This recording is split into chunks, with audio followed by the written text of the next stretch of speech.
Your next speaker is Karen Lin. She's a former Chief Experience Officer of an SaaS startup and is currently a lead designer at a Fortune 100 bank.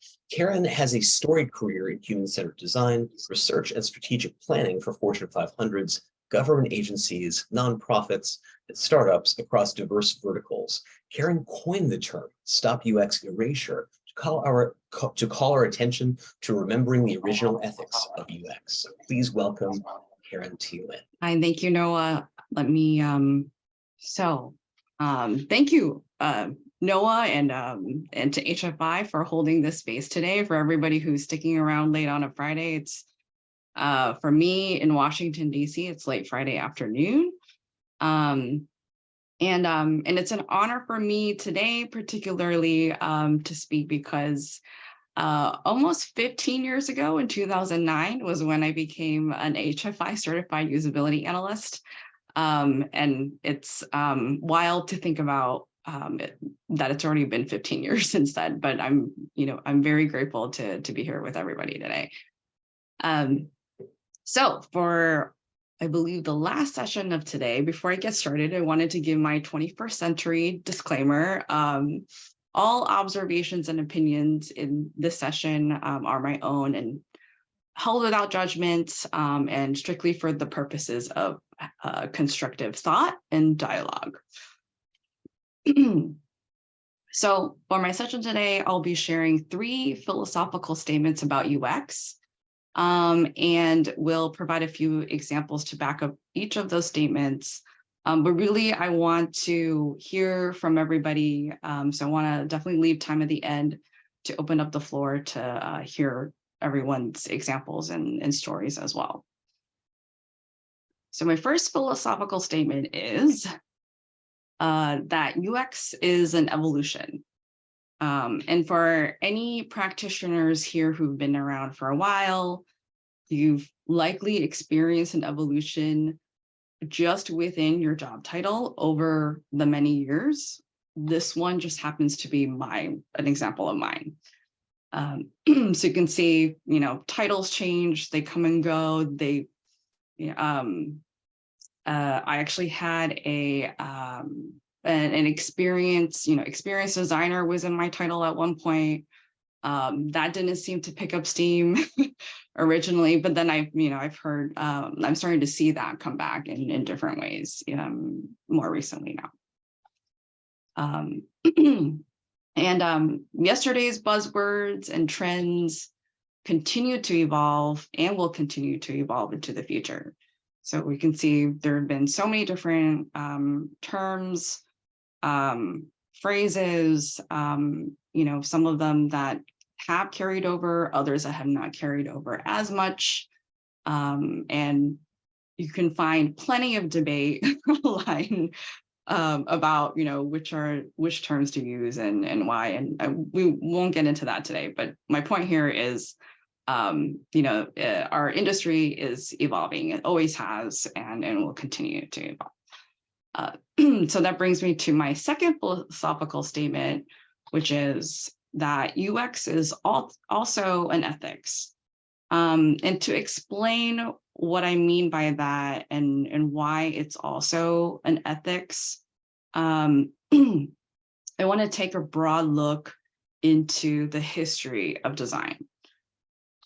So once upon a time, there was design, but early approaches to design were very technology centered.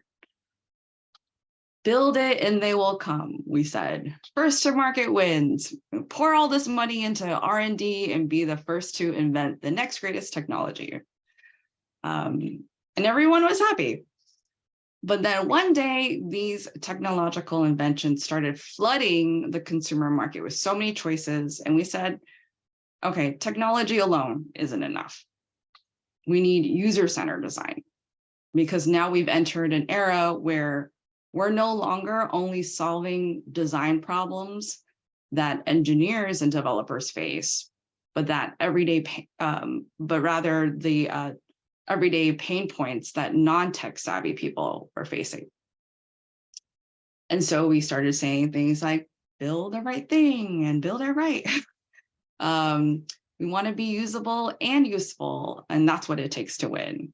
And instead of investing just big R&D dollars, we also started investing in user research and customer development. Also, what I like to call that is small R&D for research and design. And everyone was happy. But then one day we all looked up from our screens everywhere and realized, okay, wait, there's more, right? What we need is humanity-centered design. Not only do we need to build the right thing for end users, but we also need to make sure that what we're building is right for human society and for the environment. That we are making a positive impact beyond just profit. And that humanity overall must win. And then we must do research through ethical means and develop our human family. And instead of letting our technology divide our human family. And again, I won't go into all of that, but I think you all know what I mean by this.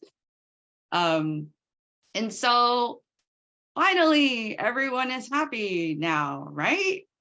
Okay. But instead, no, that's not really happening, right? Where we kind of are, in many ways, at a point in society with technology and the design of that technology, where we're actually increasingly moving away from that original ethics of UX that I had just described. And that brings me to my third and final philosophical statement about UX, which is that UX is being erased. Before I share examples of this, I want to go over what the definition of erasure is. So erasure is what happens when the practices and customs of a culture are lost over time, either intentionally or unintentionally, as those practices become subsumed or overtaken by other dominating cultures. And to look at a few examples of what I mean by UX erasure specifically, I have a couple. There are so many examples, but I just wanted to call out a few. So I've been in situations where I show up at a company or on a team and I'm like, okay, show me the information architecture, show me the IA, show me the sitemap, show me the interaction diagrams, the logic diagrams, the user flows. And I like actual answers that I've heard from teams have been, what is that? And or some combination of what is that, or oh, the developers own that. Like we, the product team or the design team, do not own that. And for me, that's already red flag number one when I hear things like this. I've also heard PMs are doing wireframing, or PMs are they talk at 11 users and then they think that's enough research. I call that co-opting of UX. And then we also hear things that to me sound like willful ignorance, that design is being a bottleneck, or that research is too slow and therefore we don't need it, we don't want to do it, or we just want to skip those steps. And in some ways, in some cases, it actually leads to design decisions going back to, if you remember that evolution that I just talked about, going back to being technology centered, and going back into the hands of engineers and developers making those decisions. And so how do we stop and reverse this erasure? And again, just a few more examples to kind of like plant some seeds in everybody's minds and hopefully This is all information you can take back and think about some more, have conversations. So one of the more recent examples that I've been championing out in my workplace is around the definition of done. When we're using, different agile frameworks and we want to say, hey, like, how are we measuring or tracking success or defining our success at the end of every sprint?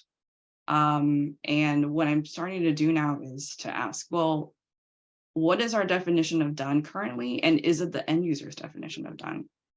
Or is it just our own definition of done, or the team's definition of done, of like, okay, we did the thing, we handed it off, or we coded the code and it's working, we're done. In most cases, companies that we've been, they don't know what the end user's definition of done is. It hasn't even really occurred to them, or they presume they know what it is. They presume that their own definition of done is the end user's definition of done. And in many instances, that's actually not the case. So, make sure to find out, is this really, definition of done from a user-centered and human-centered perspective? So a few more examples, like with agile ceremonies, are there ways we can include end users as equal stakeholders? Should they be at the sprint demo or retro? And we ask them, hey, like, how did that go for you? How did this release of new features or fixes, like, how did this impact you in a meaningful way, or maybe it didn't? And when it comes to KPIs and OKRs, how might we include priorities around impact to end users? How do we measure that? How do we even start to think about, okay, when we're looking at outcomes and figuring out what is the right thing to build, how do we know that this is the right thing that actual people want?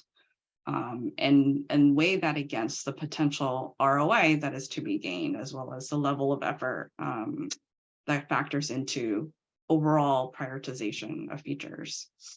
And last example here that I have in the bottom right corner is around business models.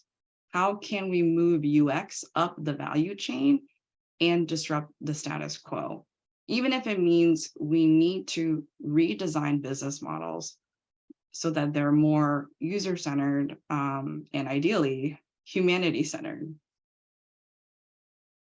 But that's a big one for sure. That'll take some time and influence and leverage and all of that. So I encourage everybody to think big, but also think small, and like start small, right? And then so we can keep chipping away at this. If anyone's interested in more examples of this topic, definitely check out, I have an article out on Medium that goes into some more of this detail.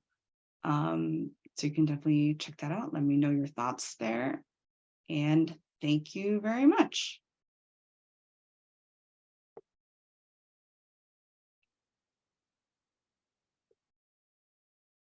That was fantastic. Yeah, love to get behind that. I think I'm going to add that hashtag to the end of all of my future emails and posts everywhere. All right, I see a few questions Yes, already. please. Yeah. All right. So I'm seeing a few questions already. Quick reminder, right? Use the Q&A box, guys. We'll do this chronologically since that's what's in here now. So we'll start with this question from Christina. Just be sure that you are seeing the Q&A box so you can read along because it's not a short one. Christina asks, Okay. I have to advocate for UX a lot, lots of teaching, keeping my cool. Whether it gets implemented or not, I always try to provide my UX recommendations. Why? How do you ensure that UX comes first, especially when there's politically powerful players as our key stakeholders and they want what they want?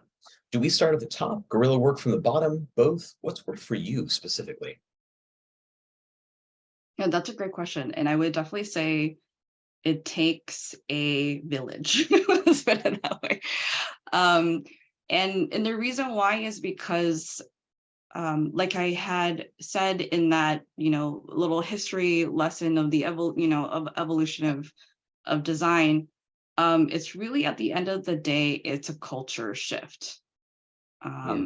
And there's no pill you can make everybody take. There's no That's a good. vitamins right, that we can just buy and be like, hey, take 3 with water every morning, right? And call me, call me in a week. Maybe there should be, but it's about influence and I call this problem the UX of UX, right? Like in the sense of we have to apply UX to this problem. We have to understand who the decision makers are currently, Yeah. why, right? Exactly like this person said in Q&A, what they want and why, right? We need to find out those answers, and then help those decision makers. So what I've seen and suspect in many cases is that in absence of data to drive and make decisions, Yeah. the way decisions get made invariably become political. And then it just becomes this it's like fight right? Of like, who has more power or leverage, who has the money, or who and oftentimes that's what makes those conversations to like very difficult for us to like try to insert ourselves into, right? Because we're not typically, UX teams or design teams don't have their own budget to go and build what they want, right? Although why not? We should. um, and so what I personally try to do in those conversations and in those meetings is to follow up with people afterwards and be like, does it have to be this hard? Does it have to be this chaotic? Right? Look at look at all the chaos that ensues. Yeah. And the confusion or the back and forth and indecision. There actually is another way to do this. And I think this is where like the bottom up approach comes into play, is where we can model what making better decisions look like, particularly when they're centered around and backed with data-driven user research. Yeah. Yeah, so I'll just leave it at that, but it's definitely a combination. Awesome. All right, we're getting some additional questions coming in. Guys, remember you can upvote questions. That prioritizes which ones we're going to answer first. So without that, then Emily asks, what do you think the future holds for the UX discipline? Well, nowadays I feel like with the advent of AI and machine learning, I think the future for all of UX, like all of our futures across all industries, are now we're in the same boat. In the sense that there are very real macroeconomic factors at play that will continue to result in mass job loss. So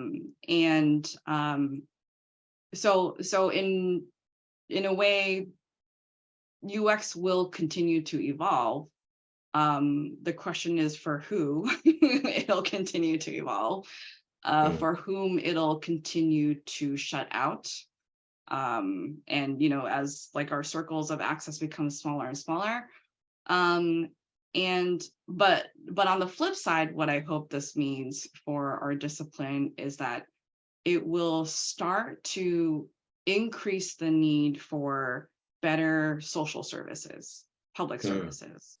And then, then these become, the spaces in which, there are already UX folks in these spaces, right? Maybe fewer and farther between than in like startup tech companies.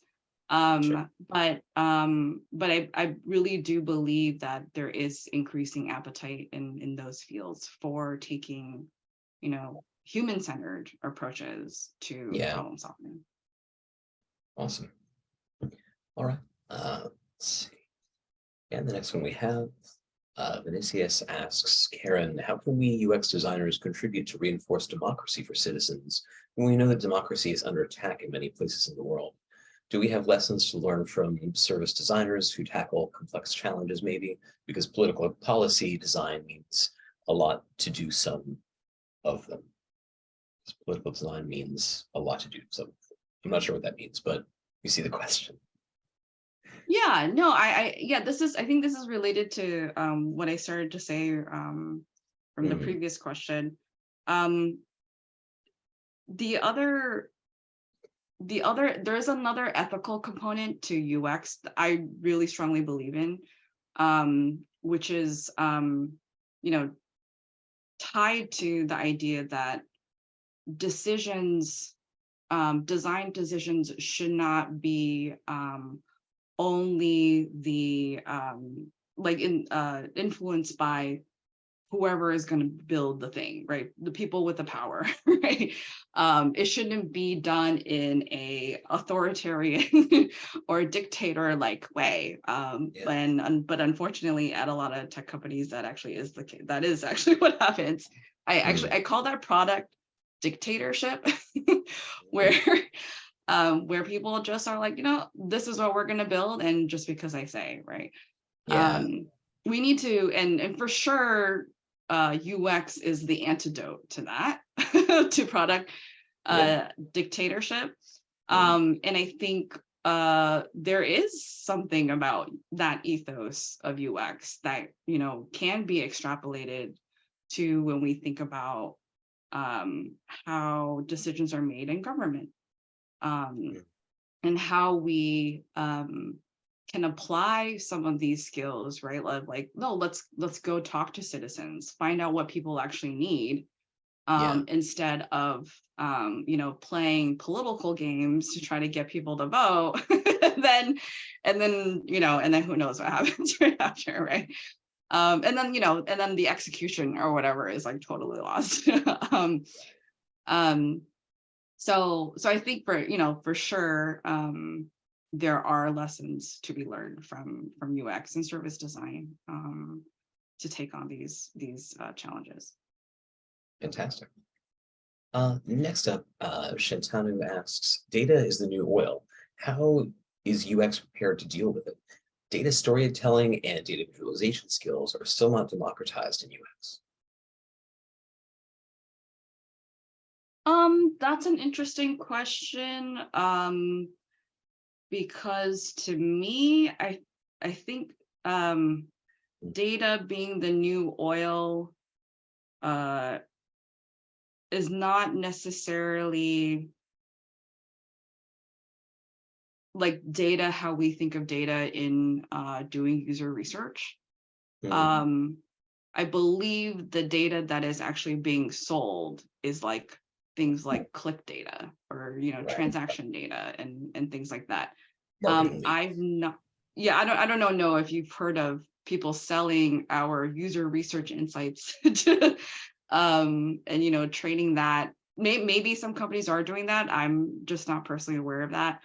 I mean, I think you're being very gentle in the way that you answer this question, but I think I agree that, for what my opinion is worth, I think I agree that those are kind of an apples and oranges thing. I mean, it's not to say that the user data we get is not valuable, and there's kind of a world of protecting the insights that we get from our competitors and things like that. But that's a very different thing than the world of keeping our customer lists and customer privacy stuff and what other kind of things like that. I mean, there's a bunch of kind of Yeah, uh, my opinion anyway is that those are pretty apples and oranges, not entirely, but Mhm. pretty much. And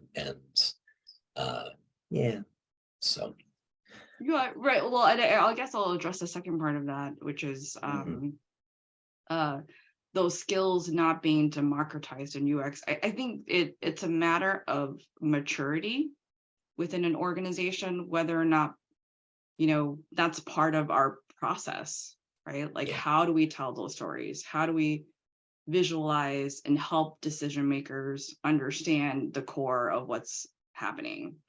yeah, Um, so whether or not, yeah, whether or not it is democratized or needs to be democratized, I think mm, um is a separate issue in a way.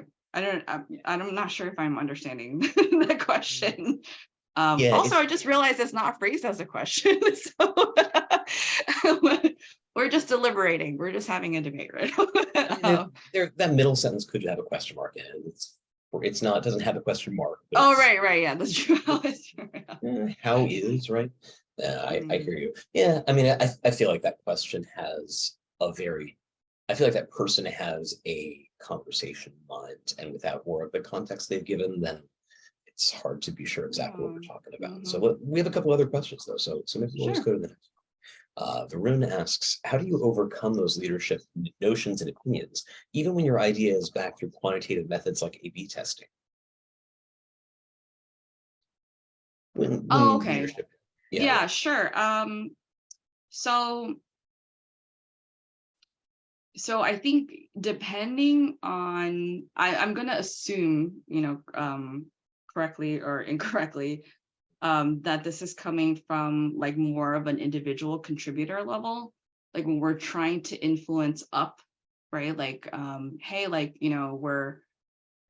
we did the research, right? This is what the insights are telling us we need to go, you know, with split test A and not B, right? Or yeah, makes sense. Yeah. and then the answer is the final decision is no, we're not going to do that. And again, like the earlier question about influencing decision makers, find out why, right? Like Mhm. there was something, like what else factors into the making of those decisions. I know as UX practitioners, we're trained in a way, and we love to think that all decisions are made in this like ideal land and world of we always do what's best for the end user. um and that is absolutely our role, right, in an organization, on a product team, to represent that viewpoint and to bring that to the table, Mhm. and to argue for it. At the same time, we also have to realize that usability, right, or what's best for the end user is not Yeah. the only thing that factors into the way a business makes decisions. So the more you can dig and find out about, okay, well, what else was a priority in making that decision? Then you can start to see if, like, okay, is there something there that you can, try to influence, right? Or align, your interests in advocating for end users with those other priorities at the company. Nice. Yeah, you can see Verona's mentioned a couple other things in the Q&A box, but I don't know if that expands any of what you want to say. What kind of advanced ranking?